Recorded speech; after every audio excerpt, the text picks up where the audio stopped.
Olá, sejam todos muito bem-vindos. Eu sou o professor Artemison Montanho do Componente de História. É um prazer enorme estar aqui com vocês para darmos continuidade na nossa aprendizagem sobre história, claramente. Então, eu quero te convidar a verificar comigo o nosso objeto de conhecimento. Nossa aula de número 5 tem como objeto de conhecimento nacionalismo e desenvolvimentismo. No nosso detalhamento, nós vamos verificar o seguinte: o nacionalismo econômico e a industrialização no Brasil e na América Latina, o desenvolvimentismo de Juscelino Kubitschek e o plano de metas. E, por último, a relação entre nacionalismo, desenvolvimento e dependência externa, certinho? Então, esses são alguns aspectos do que nós vamos abordar na nossa aula. Então, queridos, fiquem atentos e me acompanhem. Para começar, vamos falar então sobre nacionalismo econômico e industrialização na América Latina, especificamente sobre o caso brasileiro, não é? Então, o nacionalismo econômico e a industrialização representaram forças motrizes cruciais para a transformação da paisagem política e econômica da América Latina no século XX, com o Brasil emergindo como um de seus exemplos mais emblemáticos. E o que esse texto está falando para a gente? Vamos lá, trocando em miúdos. Quer dizer que de países que eram claramente ligados a apenas o trabalho agrário, ou seja, o trabalho agrícola daquilo que se produz no campo, garantindo poder e economia forte apenas para quem? Para os grandes fazendeiros, para os grandes proprietários de terra. Na medida em que esse tipo de economia, que era agrária, passa a se tornar industrial, claro também que a riqueza passa a mudar de mãos, ou seja, uma nova classe emergente de pessoas, de novos ricos que estão ganhando agora dinheiro com as indústrias, vão surgir. Com isso, se o dinheiro muda de mãos, adivinha, o poder político também tem uma tendência de trocar de mãos. Mas vale a pena ressaltar que no Brasil, especificamente, nós temos que lembrar que é a partir de 1930 que nós vamos ter esse salto, né, dessa mudança de foco econômico do Brasil. Por quê? Lembra que nós já estudamos um pouco sobre isso? Foi em 1930 que aconteceu a chamada Revolução de 1930, que trouxe Getúlio Vargas para o poder, né, assumindo então, na forma de governo provisório, a presidência do Brasil. No entanto, ao longo das 3 fases do seu primeiro governo, que durou de 1930 até 1945, ou seja, 15 anos, foi o período em que o Brasil mergulhou de forma mais aprofundada, né, pelo menos pela primeira vez, no processo de industrialização, né, tendo essa tendência de deixar de lado apenas o trabalho do campo, focando também e principalmente no trabalho industrial. Por quê? Também porque o trabalho no campo existe até os dias de hoje. Afinal de contas, sem o trabalho no campo, não tem nada nos supermercados, ou não haveria nada nos supermercados urbanos para que a gente pudesse comprar, né? Seja o peixe, o frango, a carne, os ovos, o leite, não importa. Tudo que nós consumimos, não é, que nós compramos nos supermercados, tem como matéria-prima algo que foi produzido no campo. No entanto, vale também ressaltar que é justamente a mudança de foco do tipo de economia que esses países se engajam também vão trazer essas alterações, tá? Nas forças políticas e no controle também dessa própria economia. Então é isso que a gente está falando nessa primeira parte do texto. Continuando, o nacionalismo econômico como alavanca da industrialização. O nacionalismo econômico é uma doutrina que enfatiza o controle interno da economia, promovendo a autossuficiência e a proteção dos interesses domésticos, muitas vezes através da intervenção estatal e de políticas protecionistas. Na América Latina, essa ideologia foi intrinsecamente ligada ao projeto de industrialização por substituição de importação. O que isso quer dizer? Toda essa questão desse nacionalismo. Quando nós falamos em industrialização por substituição de importação, nós estamos falando basicamente que se deve valorizar o que é produzido nacionalmente, por isso é o nacionalismo, ou seja, o capital interno deve ser investido ou revertido para que se acelere esse processo industrial. E na mesma medida que esse processo industrial nacional cresce, avança, então também se deve parar de importar produtos estrangeiros. É isso que nessa parte do texto está sendo dito, de modo mais simplificado, ou seja, se eu tenho um país industrializado, se agora eu posso produzir, né, sejam roupas, calçados, vários outros tipos de artigos que são utilizados no dia a dia, como geladeiras, TVs, smartphones, aparelhos de som, carros, bicicletas, não importa o que seja. Se antes o Brasil não tinha uma indústria que produzia carros, era necessário comprar sempre de fora, e agora nós temos montadoras, temos fábricas de carros no Brasil, então para que importar? Se eu posso produzir aqui e jogar a minha produção nacional para o mercado consumidor. É essa que é a ideia do nacionalismo como alavanca dessa industrialização, ou seja, o capital deve permanecer aqui, girando aqui dentro do país, seja em investimento para o aumento ou avanço dessa indústria, como também para aumentar o poder de compra das pessoas que vão continuar fazendo esse ciclo girar, comprando os produtos que agora são fabricados e vendidos dentro do próprio país, sem a necessidade de importar produtos de fora. Claro que por conta das relações internacionais e também pela livre concorrência de mercado que existe hoje, nós sabemos, né, que as pessoas continuam comprando produtos de fora, seja de marcas de roupa, de aparelhos eletrônicos, vem de vários outros países que concorrem também com os produtos nacionais, né, ou seja, com os que são produzidos no Brasil, porque nós temos essa questão do livre mercado, né? Mas, no entanto, nesse momento, a ideia principal era começar a se produzir nacionalmente o que o país necessita e parar de importar aquilo que é de fora, que é um aparelho similar, um produto similar ao que se produz aqui. Essa é a questão.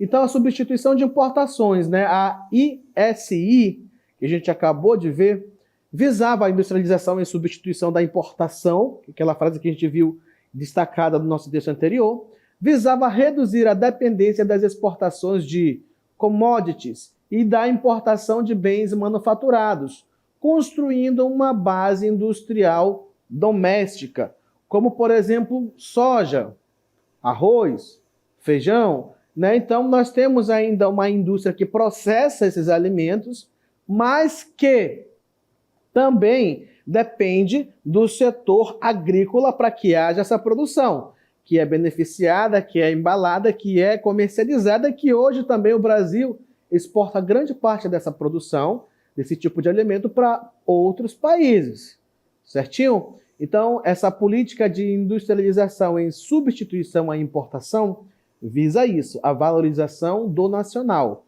Por isso, nós temos a questão do nacional desenvolvimentismo, tá bom? Então, é essa a ideia base. Qual é o papel do Estado, então, dentro desse sistema de substituição de importação? O Estado atuava como investidor direto, criando estatais em setores estratégicos como energia e siderurgia, e como planejador, definindo tarifas e subsídios para proteger a indústria nascente. O que é que isso quer dizer? Vamos lá, trocando em miúdos novamente. Olha só, o Estado atuava como investidor direto, ou seja, pega o dinheiro do Estado e investe na criação de indústrias nacionais, que são as chamadas empresas estatais, ou seja, que estão sob o controle do governo. Quando nós falamos em governo, não é o governo estadual, mas sim o governo do Estado brasileiro. Brasil, o país. Dá para entender essa questão? Tá bom? Exemplos: Vale do Rio Doce, né? Mineradora, e também uma outra empresa que até hoje existe ainda, mas que está com um capital misto, né? Tem gente que tem ações dela, e também outra parte está nas mãos do governo, que é a Petrobras, que nasceu como uma empresa estatal e hoje, né, tem aí uns investidores que tem uma posse mista, né, que parte de propriedade privada e parte ainda nas mãos do governo, né? Que um tempo desse, né, parte dela foi vendida para pessoas particulares. Então, nesse caso, nós já temos uma mudança um tanto quanto no status dessa empresa, que é a Petrobras. No entanto, o papel primordial dessas empresas era justamente, ao nascer, fornecer esses produtos que antes tinham que ser apenas comprados de fora, né? No caso da Petrobras, vocês sabem que ela trabalha exclusivamente com o quê? Com a extração de petróleo e refino desse petróleo para transformar em combustíveis, que é uma forma de combustível fóssil que também é chamada de combustível não renovável, uma fonte de energia não renovável, que serve para quê? Para a movimentação de quê? De formas de meios de transporte que dependem de motor de combustão interna, como ainda carros, motos, aviões. Que mais? Nós temos os ônibus, nós temos diversas formas de transporte que ainda utilizam os motores de combustão interna, ou seja, que precisam de combustível líquido, como gasolina, querosene, diesel e algumas outras derivações. Certinho? Mas, claro que a gente sabe também que hoje em dia existem outras formas, ou melhor, os mesmos meios de transporte, mas que utilizam uma força motriz diferente. No caso, a eletricidade, como as empresas que estão chegando, desenvolvendo, né, carros, motos, que são movidos a eletricidade. No entanto, era papel do Estado subsidiar tanto o investimento ou seja, o dinheiro para o desenvolvimento dessas indústrias, dessas fábricas, dessas empresas, como eu citei para vocês, esses dois exemplos da Vale do Rio Doce e da Petrobras, mas também de garantir que houvesse matéria-prima para que essas indústrias pudessem trabalhar. Tudo bem? Como, por exemplo, o ferro e algumas outras coisas também, né? Quer dizer, o Estado não tem como garantir isso, depende do que você tem de riqueza no solo, mas na energia necessária para a movimentação dessas indústrias, porque na medida que a industrialização avança, se utiliza muito maquinário que é movido à eletricidade dentro dessas indústrias. Então era papel do Estado ampliar as redes de abastecimento de energia, ampliar a malha viária para garantir o transporte dessas mercadorias que agora serão fabricadas no Brasil, que necessitavam chegar também ao mercado consumidor, seja saindo de uma região para outra, de um estado para outro, de um lugar mais afastado do litoral ali, mais interiorano, para chegar até os portos dos navios que vão conduzir para outras localidades e até mesmo para outros países. Então era obrigação do Estado nesse momento fornecer as condições necessárias para o desenvolvimento dessa indústria, seja investindo capital ou seja proporcionando condições necessárias para transporte e armazenamento dessas questões, desses produtos que estavam sendo fabricados agora. Então vamos lá ver um pouco a respeito desse sentimento nacionalista que vai surgir a partir daí. O controle sobre os recursos naturais e a capacidade de produzir bens complexos eram vistos como essenciais para a soberania nacional e o status de nação moderna, ou seja, na medida que o Brasil se industrializava e que ele começava a se equiparar nesse mundo do trabalho industrial a outros países do mundo, como os europeus e de outras partes do mundo que já eram bastante industrializados, então nascia esse sentimento ali de soberania, de que nós somos também os caras, então a gente está equiparado a países industrializados. Então, isso traz essa sensação de pertencimento. E isso também vai ser utilizado como forma de propaganda política por muita gente, principalmente dentro dos governos, dentro de uma fase que vão ser chamadas de governos populistas. A gente não vai entrar em detalhes sobre o que é um governo populista aqui, porque vocês vão ver um pouco depois. Mas um dos grandes nomes desse momento, vamos colocar até como o maior nome, vou colocar nesse termo, dessa política de desenvolvimentismo nacional da indústria, vai ser um dos nossos ex-presidentes, Juscelino Kubitschek, tá? Ou para os mais íntimos, que nem eu e meus colegas historiadores, a gente chama para ele de JK, tá bom?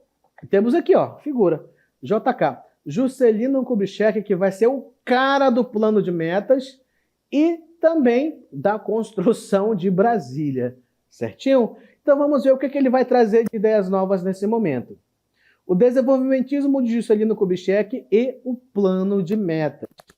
No Brasil, o auge do Projeto Nacional Desenvolvimentista se deu sob a presidência de Juscelino Kubitschek, ou JK, que governou o Brasil de 1956 a 1961.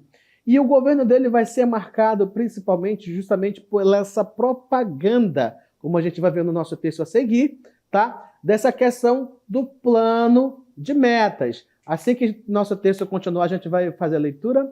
Seu governo foi marcado pela política do desenvolvimentismo, um modelo que defendia o papel ativo do Estado na promoção do crescimento acelerado, que são aquelas características que a gente acabou de ver, que o governo deveria investir capital no desenvolvimento dessas indústrias e garantir condições logísticas também, tá bom? Para que essas indústrias continuassem se desenvolvendo, como na questão da produção de energia, da malha viária e tudo mais que fosse necessário para que elas continuassem indo bem. Continuando nosso texto, vamos lá? Então, o cerne de sua estratégia era o plano de metas que eu acabei de citar para vocês anteriormente. E o que era esse plano de metas?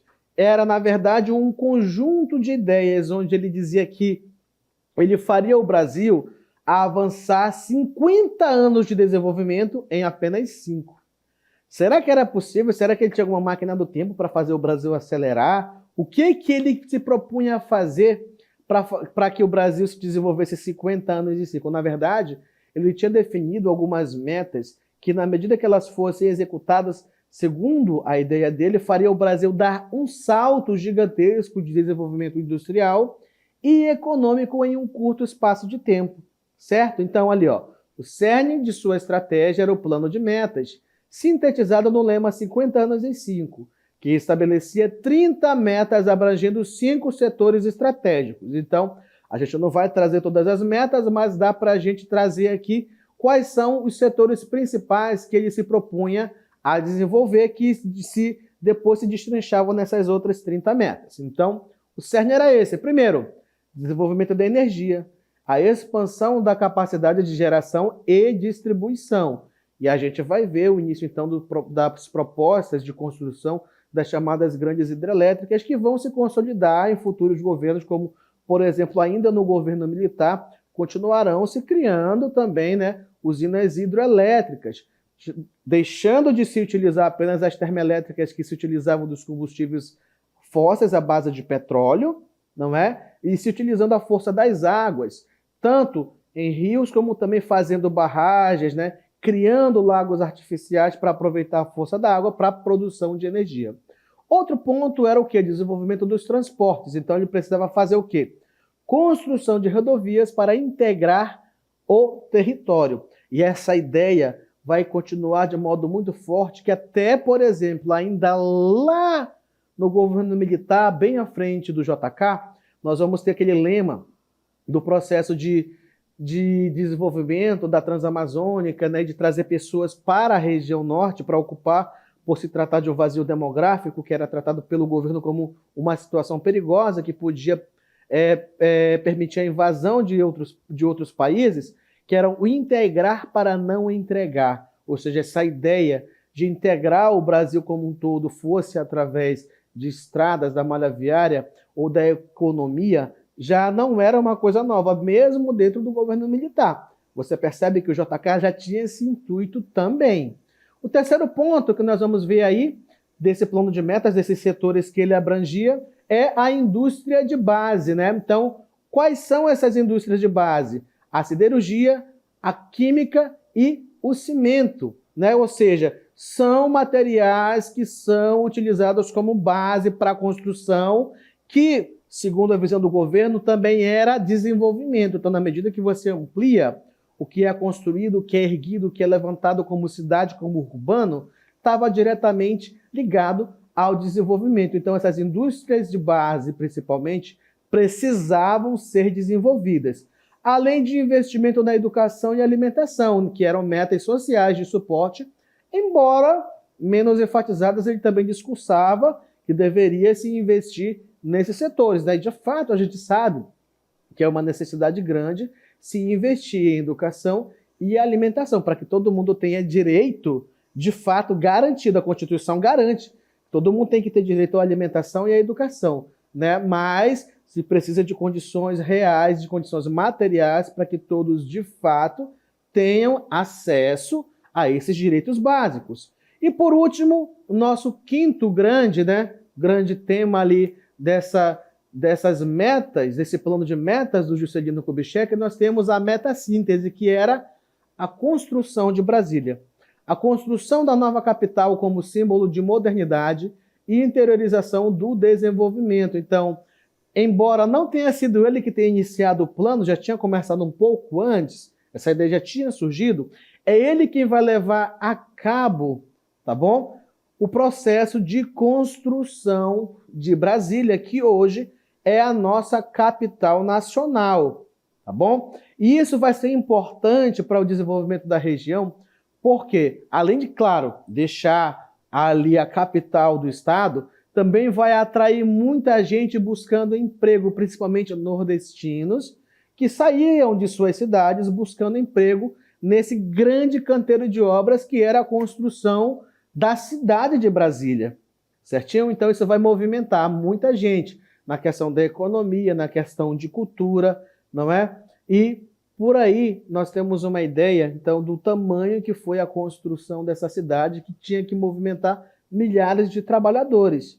E, claro, tudo tem seu lado bom, também tem seu lado ruim, né? Porque quando a gente para estudar um pouco mais a fundo sobre o processo de construção de Brasília, a gente se depara com histórias de discriminação, com histórias de brutalidade na forma como os trabalhadores eram tratados, alguns chegando até mesmo a serem mortos, né, por se revoltarem com as condições a que eram submetidos, as más condições de trabalho e alimentação e moradia, se revoltavam e muitas vezes a gente lê relatos que muitas vezes os responsáveis acabavam agindo com brutalidade mesmo, matando alguns desses trabalhadores, fora a questão dos acidentes de trabalho que aconteciam e que ficaram ali, escondidos, mas que se você for procurar, você acaba encontrando material, né, que pode lhe subsidiar em uma leitura a respeito da Constituição de Brasília para saber um pouco mais sobre essas questões.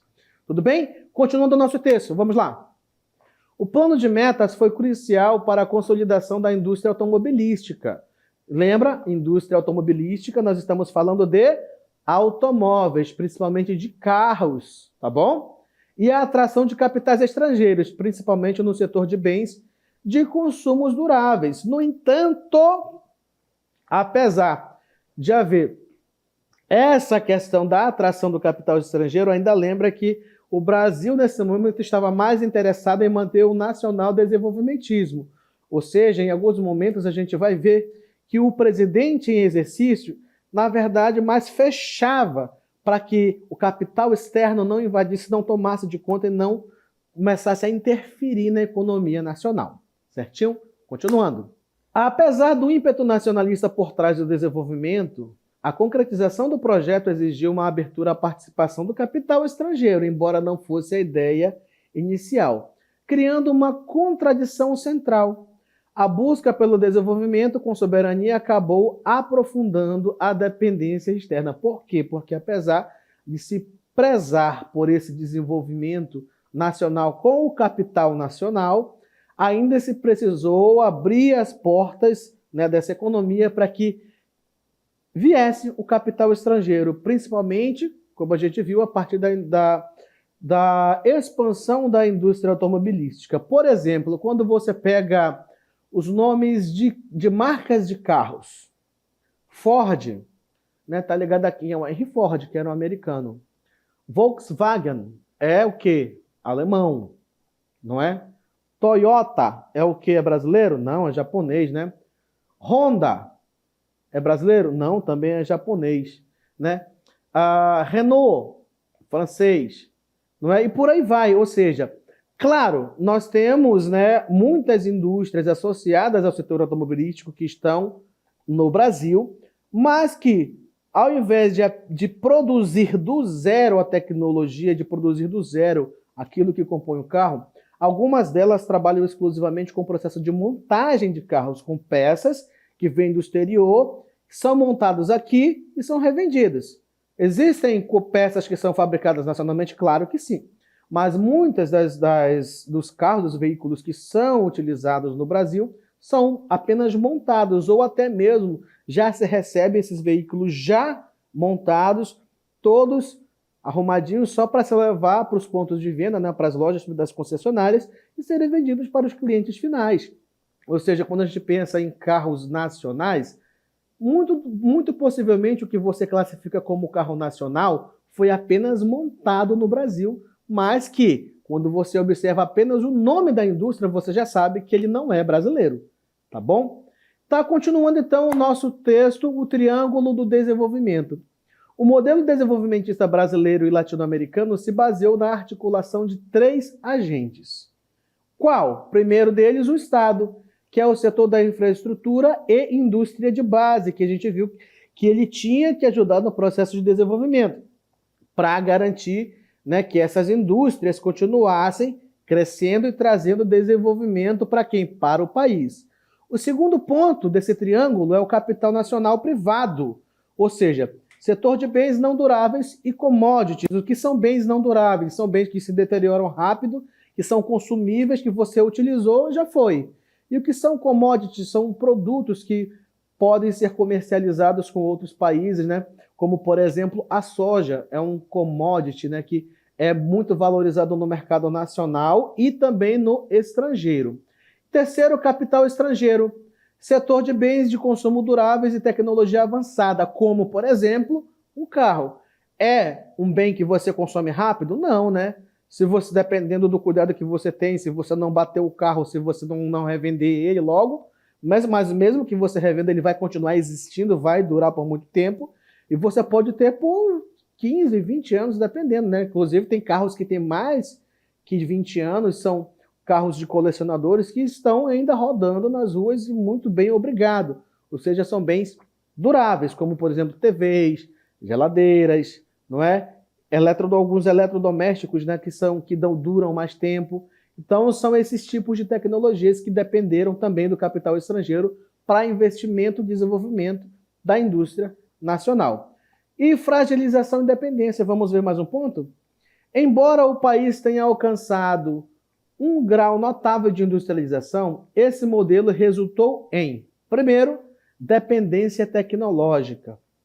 A indústria doméstica permanecia dependente da tecnologia e das patentes das matrizes estrangeiras, não é? Como é o caso que nós acabamos de citar também aí, né, da questão do setor automobilístico. Porque, como eu disse, essas indústrias não eram originárias do Brasil, né? Até onde eu conheço, existiu apenas uma fábrica de carros que era legitimamente nacional, que nasceu no Brasil e produziu um modelo nacional, que foi a fábrica que produziu o Gurgel, que é um carro muito antigo, parecia um pouco com o Jeep, mas de fabricação inteiramente nacional, né? Até onde eu conheço, só sei desse carro, o Gurgel. Certinho? Dívida externa. O financiamento das ambiciosas metas de infraestrutura e a necessidade de importar equipamentos essenciais levaram a um rápido crescimento da dívida externa, porque se toma dinheiro emprestado para investir na indústria nacional, você tem que pagar com o mesmo valor? Não, porque quem emprestou quer ter lucro, né? A mesma coisa que os bancos fazem. Se você pega o dinheiro emprestado do banco, ele vai te cobrar com juros. Se você pega R$1.000, dependendo do banco e das taxas que você aceitou, você pode pagar com R$1.500 ou até R$1.800 ou até R$2.000, até o dobro, né? Então, é a mesma coisa. Um país ou um banco internacional não empresta dinheiro para outro se não tiver um retorno claro, seja de participação nos lucros da indústria ou receber esse dinheiro de volta com juros. Então, isso, claro, que acarretava o aumento dessa dívida externa do Brasil, ou seja, entrou o capital estrangeiro, mas está se endividando porque está tomando dinheiro emprestado para investir na indústria nacional. E é isso que aumenta o quê? A dívida externa. Então, para a gente finalizar, a busca por desenvolvimento e autonomia impulsionada pelo nacionalismo econômico resultou, paradoxalmente, em uma nova forma de dependência externa, financeira e tecnológica, expondo o dilema estrutural enfrentado pelas nações periféricas em sua corrida pela modernização. Ou seja, quero me desenvolver, quero colocar indústria, quero fazer essa indústria crescer. Mas e aí? Eu tenho condições financeiras de fazer isso sozinho? Se eu não tenho, então eu sou obrigado a emprestar de fora e com isso me torno dependente do capital externo e com isso também aumento a minha dívida externa. Certinho? Então, queridos, obrigado pela atenção. Essa foi a nossa aula.